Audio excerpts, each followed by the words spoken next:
To recall the context of the present study of the Kena Upanishad, Sri Aurobindo is commenting on this phrase, life of our life. That is Brahman. And this is in a larger portion of the discussion where the Kena Upanishad has already expressed that which is unexpressed by the word, that by which our word, speech is expressed, that is Brahman. Equally, that which thinks not with the mind, that by which the mind is thought, that is Brahman. That which sees not with the eye or hears not with the ear, that by which the eye sees and the ear hears is Brahman. And we come to the life breath, that which breathes not with the breath, that by which the life breath is led forward in its paths. Know that to be the Brahman. And so we have been seeing in our study how the life force is supporting all the activities of the human body, of all material processes in the world, and in the examples Sri Aurobindo has given, he even mentions electricity as one of the operations in which the energy in matter comes closest to the pure force, that is Prana. Material forces are its expressions. But now, observing the nature of the relationship between mind, life and body, we saw this image which the Kena Upanishad offers to us when it says that the prana is a vital or nervous force which bears operations of the mind and body, is yoked by them, Sri Aurobindo comments, as it were like a horse to a chariot, and driven by the mind along the paths on which it wishes to travel to the goal of its desire. Therefore, it is described in this Upanishad as yoked and moving forward, and again as being led forward. The image is recalling the Vedic symbol of the horse by which the pranic force is constantly designated in the Rig Veda. And we saw last time extensively the power of this image, drawing on the same imagery in the Katha Upanishad, where all the details are described even of the reins and the horses looking out to the objects of the senses and so on. We continue with the text now, and he takes us a step deeper, universalizing this image of the chariot as the primary image representing all activity in the world, and then he takes us to what is it of which this life force is an inferior operation, life of our life. So we move now in that direction. Sri Aurobindo observes, it is in fact that, the prana, it is in fact that which does all the action of the world in obedience to conscious or subconscious mind and in the conditions of material force and material form. This one sentence captures something of such universality and such profundity. It, the prana, is that which in fact does all the action of the world in obedience to conscious or subconscious mind. So the relationship of the chariot, the horse, and the charioteer, which is the mind in this case, these three are now extended into a universal operation. Everywhere in the material world that we see, anywhere that there is any action, it is the prana which is behind the action. But the prana is obeying the impulsion of the mind. In our human consciousness, the mind may be self-conscious. I decide to lift this glass of water to drink. And so from the mind's order, there's a whole process that goes through until the hand reaches out, aligns itself, picks up the prana being driven all through. The act of drinking itself is being led by the prana. So all movement is prana. And yet, the mind in our case was only conscious of one intention, to extend the hand to drink the water. It was not conscious of the detailed operations of muscles in the arm by which the coordinated movement of all these muscles aligns with the glass and lifts it. That was not part of our conscious mind. And yet the impulse of the conscious mind rippled through all those layers in an operation which involved intelligence. You may have once in a while had that experience when you think a glass is full and you're about to lift it and your hand goes like that and you realize it was empty. But inside the hand, the intelligence was convinced that the glass was full and it lifted it with the force necessary for full glass, and so your hand went excessively. How rarely that happens. The error of this intelligence in the biological movement is so low, much less than the errors of our conscious intelligence. Most of the time it does things precisely. In the same way as we walk, there is such a complex operation taking place to maintain the balance. And if perchance there is a slight shift in the level of the footpath or the road, and our foot slightly skids,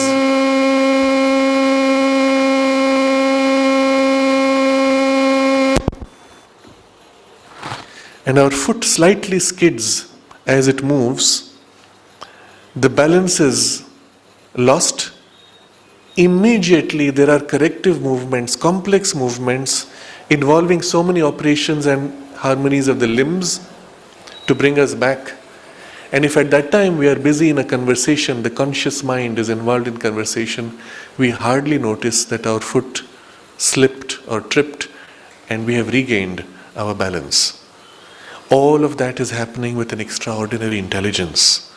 The most advanced artificial intelligence today attempts to replicate the human walk, and with a capacity which is still like a slightly developed baby. That's the quantum of intelligence involved in this simple operation. But that intelligence, that mind in which the intelligence is operating, is subconscious.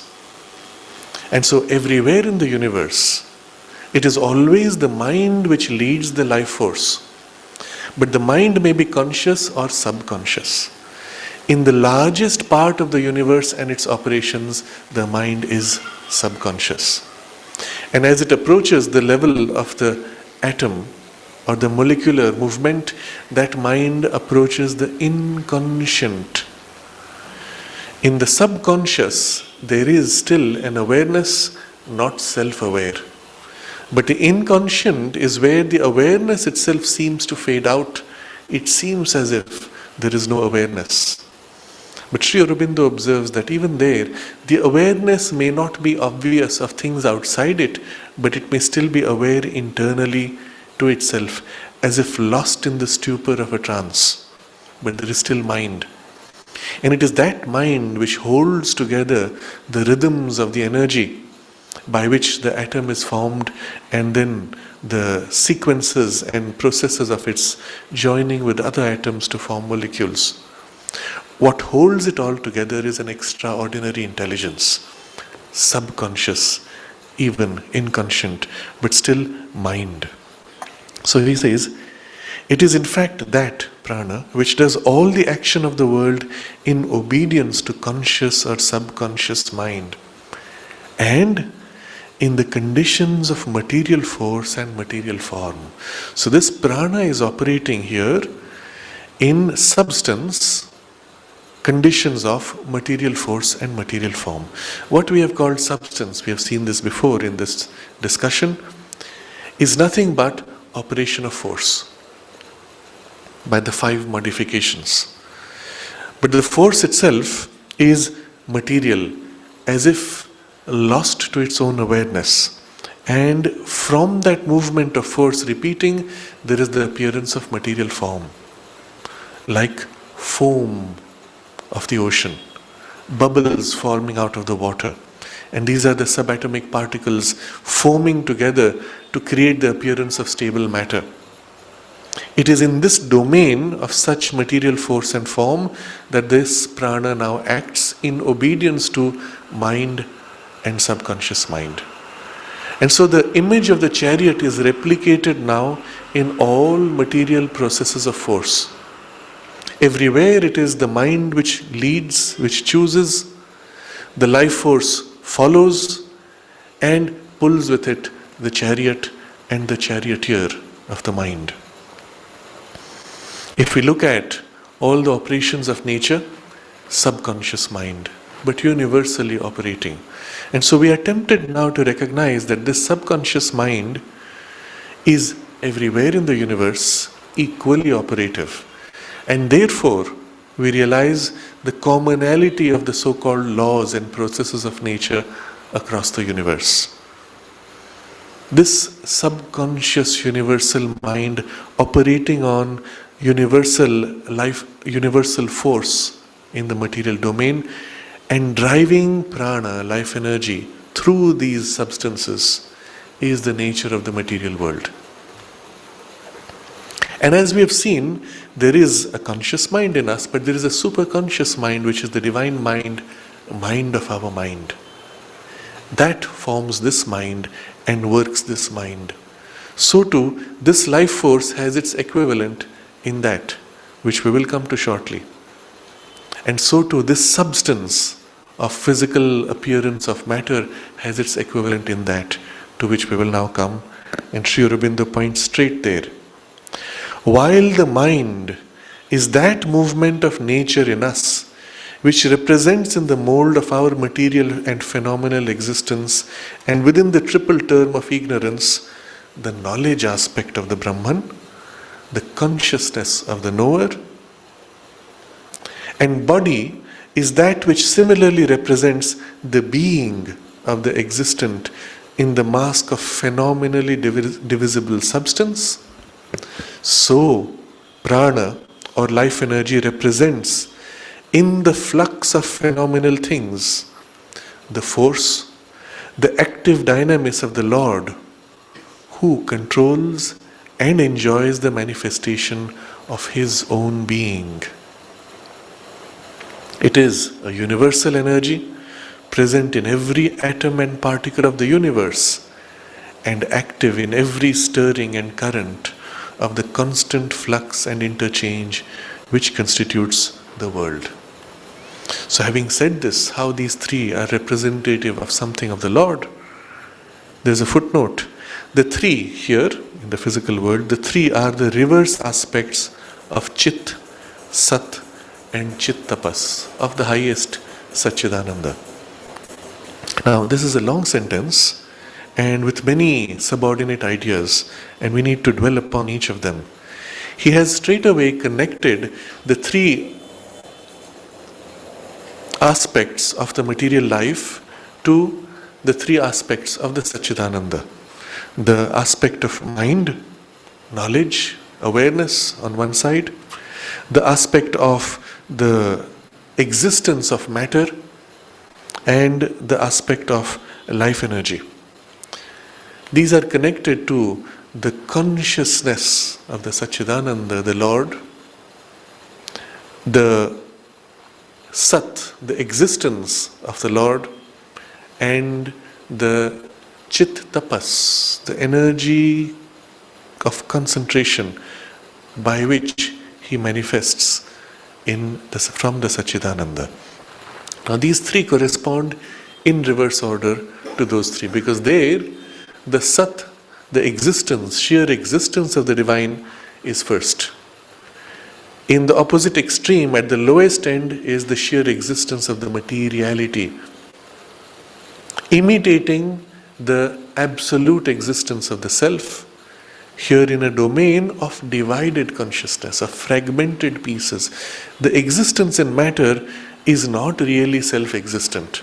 It is always dependent on the existence of something else, which depends on something else, which depends on something else. And this is inevitable because there are pieces, separations in matter. And so nothing can exist by itself because it is never complete. It is dependent in an environment, which is dependent on another environment, larger, and so on. So there is always a dependence in the chain, and therefore the existence of matter is an imitation of the pure self-existence of the Sachidananda.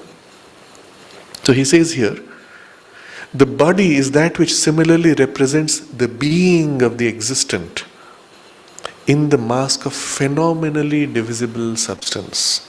The substance here is divisible, but the divisibility itself is an appearance from the foam, remember, of the same one water foaming to form these apparent separate bubbles. And in this divisibility of substance, which acts like a mask, there is the representation of the being of the existent. I am, I exist. And in that, the gross physical body is the representative of this aspect, or any material object, any material form and body. And in that comes the knowledge. So he says, mind is that movement of nature in us which represents in the mold of our material and phenomenal existence, and within the triple term of ignorance, the knowledge aspect of the Brahman. As in the Sachidananda, the awareness of the Brahman is complete because it is one indivisible consciousness. What it knows is always the whole, and intimately because it is what it knows. Here in this divided consciousness, when we know, we are aware only of the piece in which our divided knowing exists. What is outside that piece, which is other, is not known. Or when one tries to know, one only grasps a surface awareness. But remember, in the appearance of matter, there is also this division and interdependence.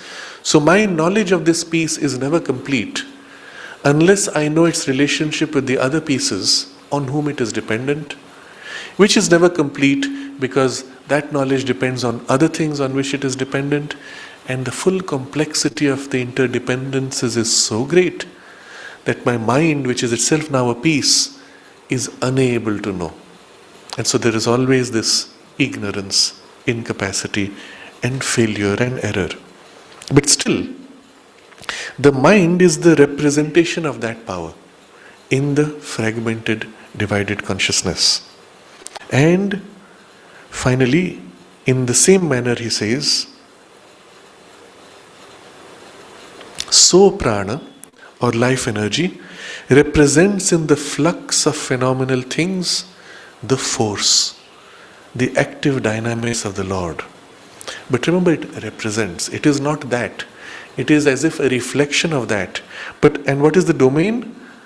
In the flux of phenomenal things. So here, in the divided consciousness, everything is in changing energy, changing waves, changing movements.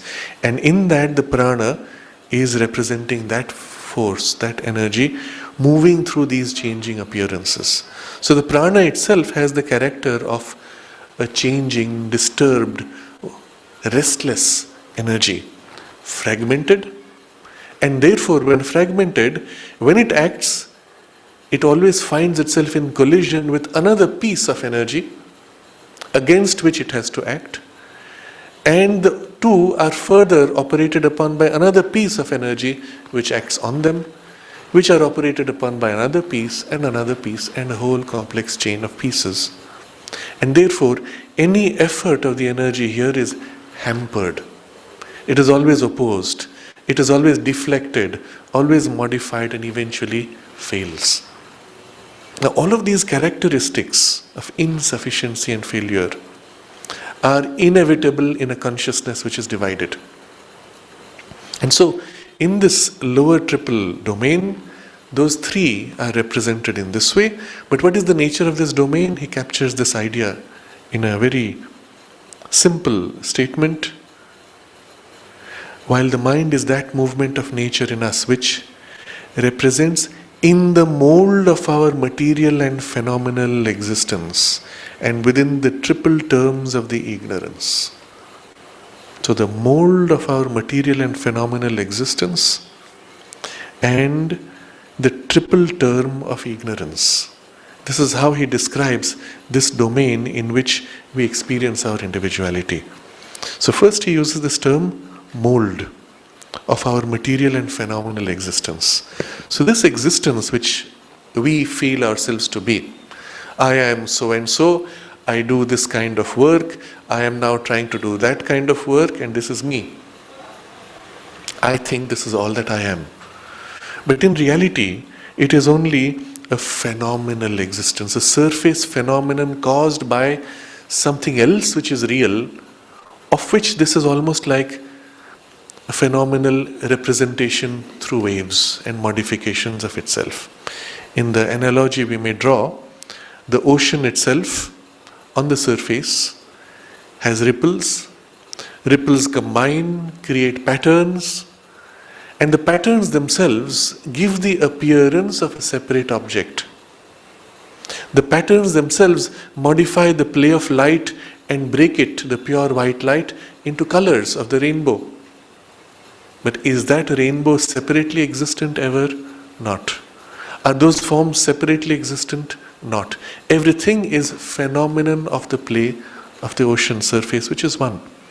And in the same way, we have the appearance of this individuality separate, but it is only a phenomenal existence in the mold of our material. So the body in particular is the dense, rigid layer which creates as if a fixed mold into which our individual life energy and our individual mind are as if stuffed, compressed and bound in. And the result is, I am this person. We have mentioned many times before that at the time of death, there is a kind of a release where the consciousness breaks free of the gross body, and the first thing it experiences is a great decompression, a release, a wideness, a freedom. Because in fact, at the point of entry in identification with the gross body and this mold into which we have to fit, there is a compression, there is a dulling, there is a hardening. And the mother observes it's at that moment when the consciousness identifies with the physical body and the physical brain in particular of the newborn child, that there is the complete loss, forgetfulness. And therefore, there is a surprise and then the illusion that I am identified with this body. This mold is an image very powerful because it means something is being forced into it. The form is defined by the material mold. When you use this term to describe other activities, let's say a mold for baking a cake, a mold for bread, a mold for making any device. The thing which is put into the mold is plastic, fluid, free-formed, does not have a form of its own. The mold is what gives to it a fixed and rigid form. Our body is such. You notice, for example, when you have a dream experience or an out-of-body experience, the sense of the floating consciousness does not have the rigidity of the body shape. You want to go from here to there, you choose to, and you float as if you flow rapidly or you are instantaneously there. You do not have the sense of having to walk. You do not have the sense of doing something with your limbs. You want to know, you simply turn and you know. You want to reach out and change, you simply will and change. You don't have to extend an arm and lift and move. Everything is spontaneously happening as a direct result of your intention.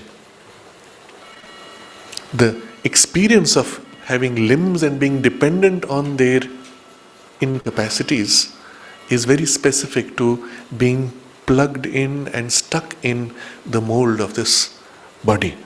So you see, the words he has used are very precise and very specific. While the mind is that movement of nature in us, which represents in the mold of our material and phenomenal existence, and within the triple term of the ignorance, the knowledge aspect of the Brahman. So the triple term of our existence, this triple term of the ignorance, is now what we look at. When we look at this human being, human consciousness, we notice three layers of our consciousness, of our existence, of our life experience. The gross physical body, the life energy prana, and the mind awareness. In each of these, there is this limitation and hampering from division and the incapacity which follows, and the inevitable ignorance with a capital I.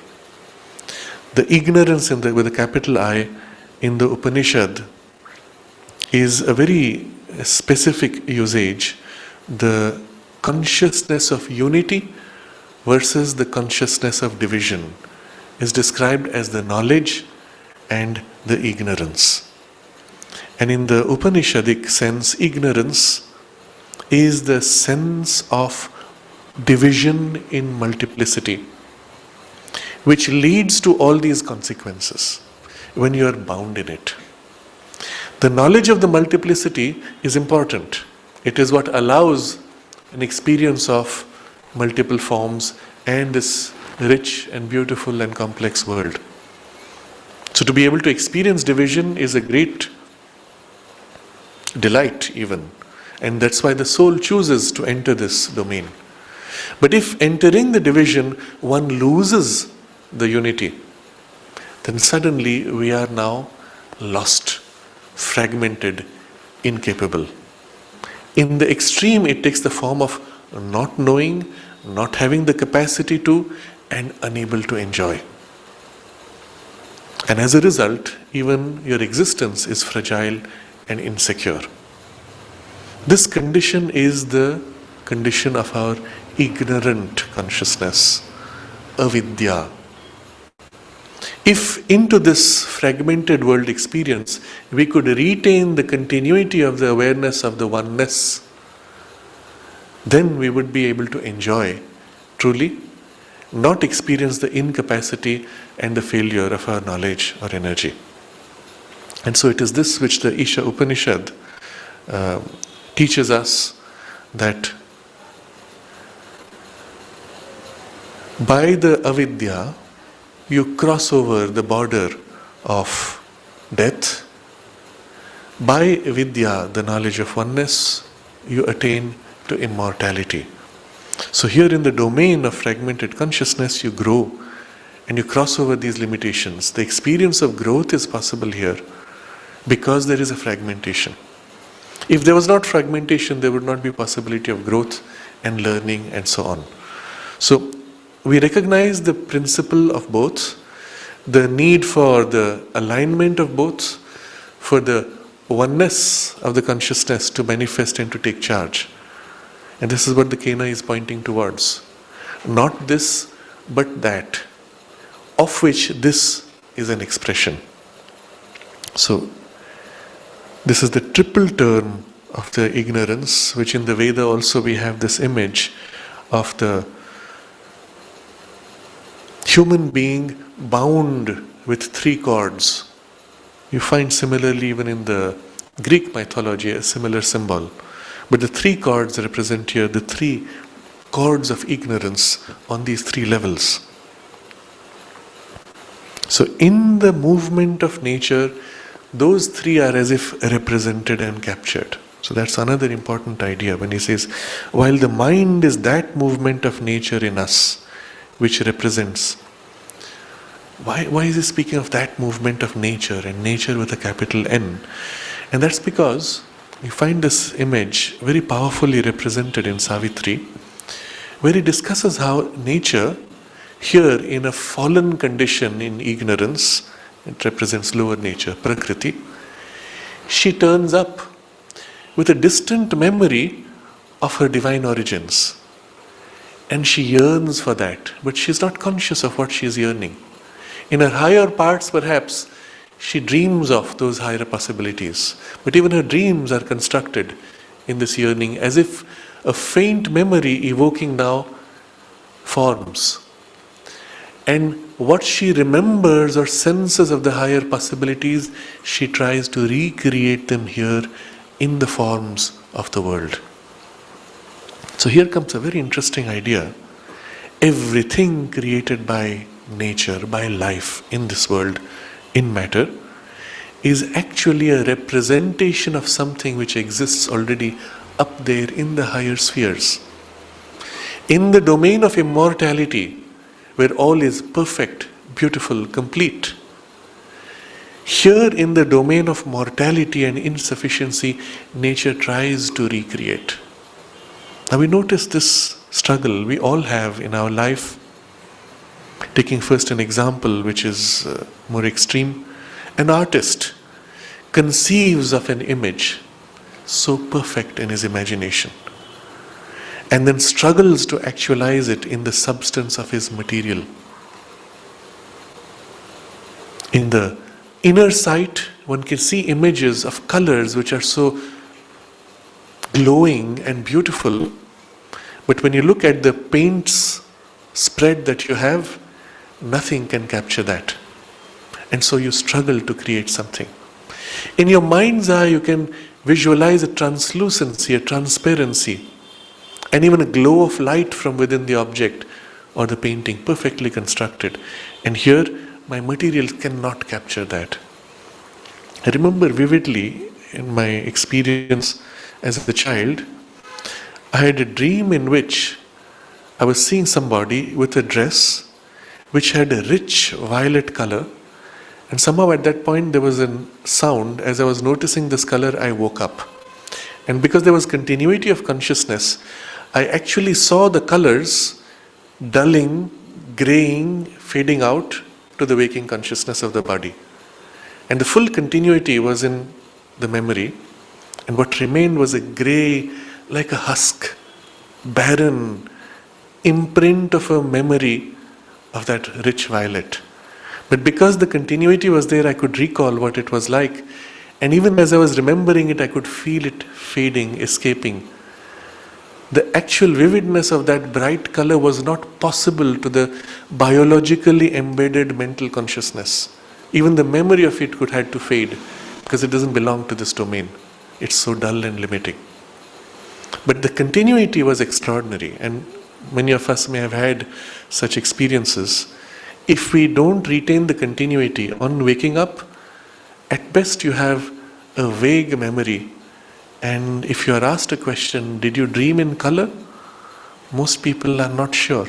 Or they will say, I'm not sure, I think it was grey, it was black and white. In reality, it is the loss, the dulling, the contrast is so great. The physical senses are incapable, the physical mind is unable to retain, and so there is this effect. And in the same way, when nature tries to capture, what comes through is imperfect, even a failure. And so nature, having made this, to us it may appear beautiful, but for nature it is nowhere near what she perceived, conceived or glimpsed up there. And so she drops it and begins anew. And again it is better but insufficient, she drops it, begins anew. A little better. And you see the same pattern in the artist. The great artist, working on his masterpiece, goes through again and again layers of preparation, building to something extraordinary. The musician who thus composes is again struggling to give form to what he hears in the subtle music. And anything you do here is insufficient. We have descriptions, for example, of people in near-death experiences when they are in a higher state of consciousness for a while and then come back. There are descriptions of music they hear, which is as if an orchestra of 1,000 instruments at the same time. And the grandeur of those waves, not only there are these gigantic waves rising, within those there are smaller waves and complex harmony is moving, but of a level and intensity and complexity so extraordinary that afterwards, if at all you have the memory of it, Nothing in human music can compare. Such were the great composers who glimpsed those things, and a little bit of that coming through becomes a masterpiece in the human domain. This is what happens to us in our life. Each one of us, especially when we are more awake and our aspiration within more conscious, we dream of an ideal. Or more than dream, we glimpse it. We feel it tangible, real and close. But then when we try to express it and organize it in our life, there's a failure. First there's an imperfection and we struggle to make it better and better. But eventually there is a collision with something and there's a failure and a frustration. And again we attempt. Those who do not have those glimpses of ideals and the perfection that is possible can be content with life as it is. And a little bit of improvement, they are proud of it and say, oh, what a great thing I have done. But when you glimpse that, nothing you do is good enough. And so there is always this sense of frustration that seems to accompany because of incapacity in the divided consciousness, in the triple terms of the ignorance. So nature herself experiences this frustration of which we share in a tiny part. And because of that, she is always struggling again and again, trying. So this whole line now, when you see, you will see so much is captured in a single statement. And he puts it in a single line. He could have broken it into 4 or 5 lines with 4 or 5 different ideas. But then this continuity of the full picture would be lost. So we read the whole line and you try to capture the whole perspective of this. While the mind is that movement of nature in us which represents in the mold of our material and phenomenal existence, and within the triple term of the ignorance, the knowledge aspect of the Brahman, the consciousness of the knower, and body is that which similarly represents the being of the existent in the mask of phenomenally divisible substance. So prana, or life energy, represents in the flux of phenomenal things the force, the active dynamis of the Lord, who controls and enjoys the manifestation of his own being. And so now we see how these three are representing those three aspects of the Lord, but only representing.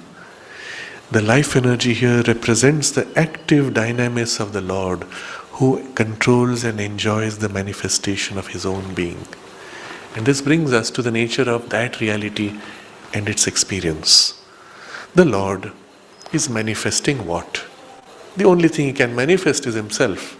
But himself is infinitely rich, infinite potential. And all that as he manifests, he enjoys. And as he becomes, he controls, because all is himself and freely. There is no other force to oppose. So his action is effortless. There is no compulsion of external limitations of circumstances. So the choice is free. There is no limitation of knowledge, because all is himself, intimately known in identity. So the knowledge is perfect at whatever level or hierarchy of complexity. Even when organizing the entire galaxy and all its solar systems and all its planets and each of the atoms of all its planets, that whole infinite richness is perfectly held and known, as perfectly as we know a single object. Because for the Lord, it is one thing in which infinitely rich diversities are expressed. And so he controls and enjoys the manifestation of his own being. And of this, the energy, the force, the active dynamis of the Lord as he moves to manifest, that is represented in us by prana. Now you can see prana itself is an inferior term, a reflected operation in the phenomenon of that creative energy. that force by which he manifests himself freely, effortlessly. But it is operating in a divided consciousness, represents in the flux of phenomenal things. Everything is a constant change, and in that this force has to operate.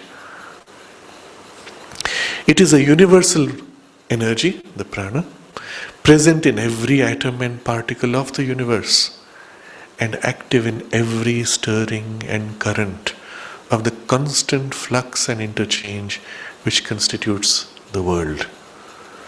So in the particle, every atom, there is this universal energy, active in every stirring and current of the constant flux. Nothing is stable. Everything is in a flux constantly. And in all those currents and stirrings, this energy, universal energy, is active. In all exchanges between these currents, it is this universal energy which is active, which makes up this world. Now, suddenly he has brought us to this universality of the prana operation, where earlier we saw it in pieces and forms. If you follow the suggestion in this transition, the image of the chariot now becomes universal. There is a universal mind, a universal life energy, and a universal play of force and material substance. And the whole universe may be represented as a chariot. And you see this symbol again powerfully presented in many yogic discussions, in many forms of practice. One of the most obvious, not so well known now, is the symbol of the temple itself. When a temple is created, often in the shape of a chariot, you will see, for example, the Konark temple is one gigantic chariot. And it represents at the same time the cosmos.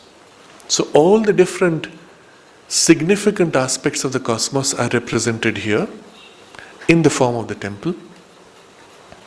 The movement of this chariot, that is the temple, that is the cosmos, represents the movement of the divine consciousness as he moves in his manifestation in the journey of what we call evolution. Because he moves, the universe grows. Because he chooses to draw out infinite possibilities, the universe improves, changes, emerges with new possibilities, always growing. And so the movement of this chariot is the movement of the universe. You're reminded also of what we studied earlier in the Brihad Aranyaka Upanishad, the image of the cosmic horse, which is moving forward. But here it is all three, the horse, the chariot, and the charioteer. Who is seated within this universal movement of the chariot? The Lord himself as the enjoyer. Now on a universal scale we have this image, and also he says, active in every stirring and current of the constant flux and interchange which constitutes the world. And so we see the same image now in all these tiny pieces, the same chariot image coming down in all the activities, in every form, in every little detail. Every atom is as if a chariot, every particle, every stone, plant or being, as we are too. And there is this suggestion of the resonance of what is on the cosmic scale repeated in the tiny individual scale. The microcosm representing the macrocosm. Except that in the microcosm, the form is not complete, and therefore there is an interchange, a flow between the forms. One form breaks down, dissolves to form another, and so on. And so we have an extraordinary image, all of which are part of the suggestion that is present in the text itself of the Kena Upanishad, just by suggesting a word, an image. And Sri Aurobindo amplifies and elaborates upon these in his commentary. And now, having seen this picture, we are ready now to make the correspondence with the higher. And in what way life force represents the life of our life, the energy of the Lord in His manifestation? In what way the two are different? What are the limitations of this? What are the aspects of completeness of the other? And then finally, how the two are to be linked and how that is to be manifested here in our life. So that becomes the theme for the next 3 paragraphs, of which we will just begin the discussion now. But just as mind is only an inferior movement of the Supreme Conscious Being, and above mind there is a divine and infinite principle of consciousness, will and knowledge, which controls the ignorant action of mind. And it is by this superior principle and not by mind that Brahman cognizes his own being, whether in itself or in its manifestation. So also it must be with this life force. So drawing upon the previous discussion, the analogy is made. But the whole previous discussion is captured in a single sentence. As it was with our human mind and the divine mind, so it must be with the life force and the divine life force. What is it with the mind? And he has captured the whole discussion in one sentence. And again, it has many aspects, and we will dwell upon that. Our mind is an inferior movement of the Supreme Conscious Being. And above this mind, there is a divine and infinite principle of consciousness, will and knowledge. So first of all, that mind of our mind is infinite. It has its own awareness, its own will, its own knowledge, which controls the ignorant action of mind. So even our mind is formed by its creative perception. And it is by this superior principle and not by mind that Brahman cognizes his own being. So just as we are aware of our body, Brahman is aware of himself in that power of cognition, which is infinite, complete, error-free, and effortless. And he knows himself not only in that superior station, but he knows himself also in manifestation by that power. So, cognizes his own being, whether in itself or in its manifestation. We come back to a great truth which was represented, and I have used this example before many times, but it is worthy of repetition. A great truth which is expressed in the story when Galileo was questioned by the church, and he was asked, "You claim that the planets rotate in this perfect mathematical formula." And the church asked, "What if God wants and makes the planets move like this, zigzag?"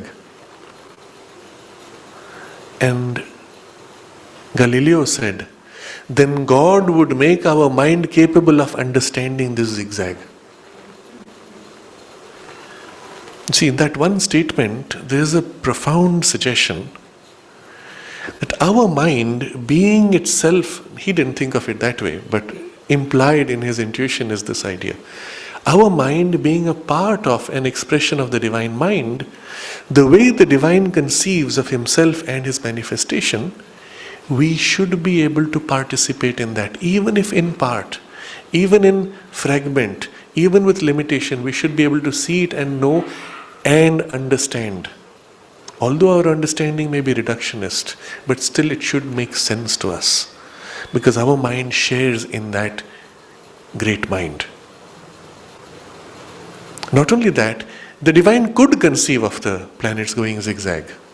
And if in the creative power of the divine cosmic mind it conceived of a movement zigzag, then the whole universe would be so shaped that the consciousness in the universe would look upon the zigzag and say, it's obvious, it must be like that, and would declare it the law of physics.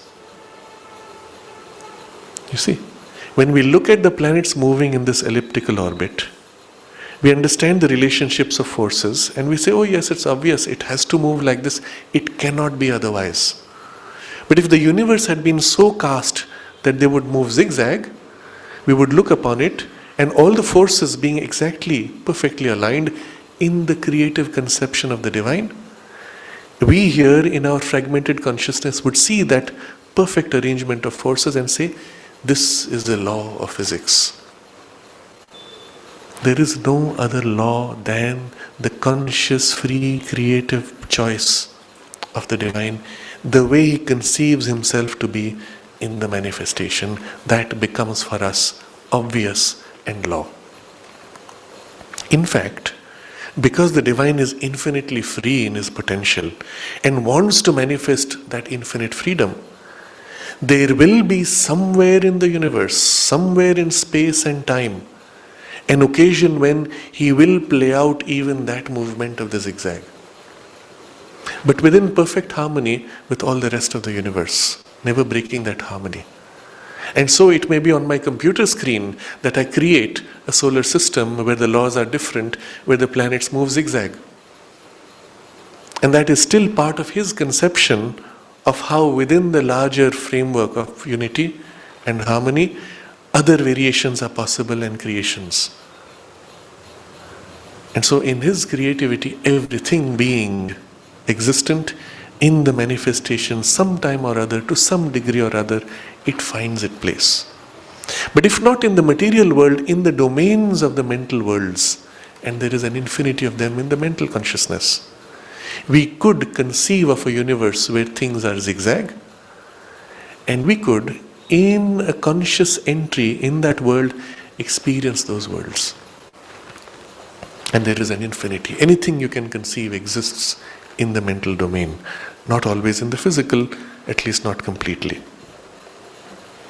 So, the superior principle is that cognitive principle by which Brahman cognizes his own being in itself and in his manifestation.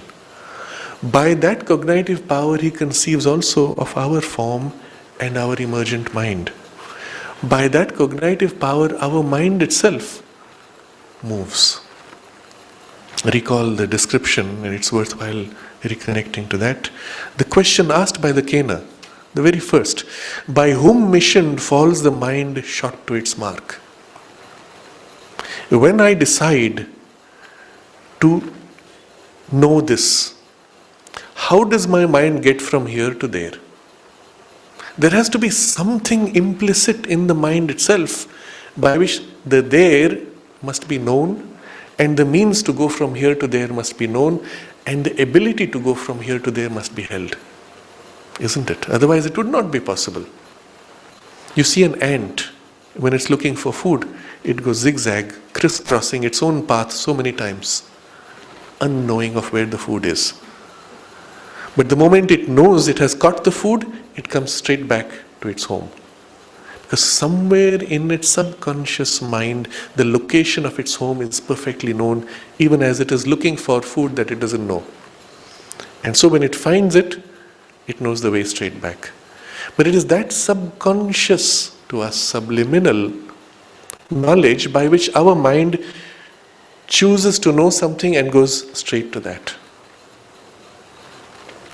That power is already latent in us, because in the creative cognition of the Lord, it is held. Of which this mind is a phenomenal surface working, trying to imitate that power of knowledge, but in a fragmented consciousness. Just as our being and material being tries to imitate the pure existence of the self in a fragmented consciousness, and our life energy imitates that in a fragmented consciousness. So we now see two domains. The domain of unity of consciousness, the upper half of the cosmos, Sachidananda, and its reflection in the lower half of the cosmos, which is the domain of fragmented consciousness, Mrityu, or the domain of death.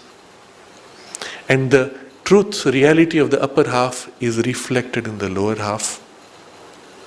And the Cana is simply pointing us to that and its correspondence in us. Because this represents that, because there is a secret continuity to that, therefore it is possible for us to ascend into that and live in that and participate in the divine life of the Lord while still being here in the domain of mind, life and body. And so this is the theme of the Upanishad itself, of which we are now exploring the idea of life, of our life.